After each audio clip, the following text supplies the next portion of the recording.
ഡോഡ്ജിന്റെ പിശാചിനെ അറിയാം നിങ്ങൾക്ക്. ഡ്രാഗ് റേസിൽ സ്റ്റാർട്ടിങ്ങിൽ തന്നെ ടേക്ക് ഓഫ് ചെയ്യുന്ന കാർ.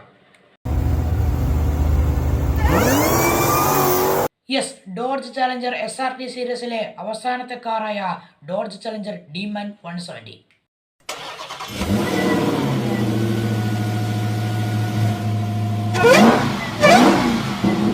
ഇങ്ങനെ ഡ്രാഗ് റേസിൽ സ്റ്റാർട്ടിങ്ങിൽ തന്നെ ടേക്ക് ഓഫ് ചെയ്യാൻ മാത്രം എന്താണ് ഈ കാറിലുള്ളത്? ഒരു 6.2 ലിറ്റർ V8 എഞ്ചിൻ വിത്ത് 1025 ഹോഴ്സ് പവറും 945 എണ്ണം ടോർക്കും പ്രൊഡ്യൂസ് ചെയ്യുന്ന ഈ കാറിന്റെ ടോപ്പ് സ്പീഡ് വെറും 346 km/h.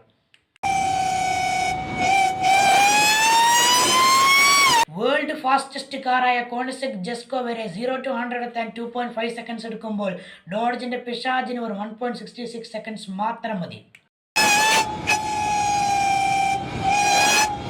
ഇക്കാരണങ്ങൾ കൊണ്ടാണ് ഇവനെ ഡോഡ്ജിന്റെ പിശാച് എന്നൊക്കെ വിളിക്കുന്നത്. ഇവനെ പറ്റിയുള്ള നിങ്ങളുടെ അഭിപ്രായം എന്താണ്? കമന്റ് ചെയ്യും.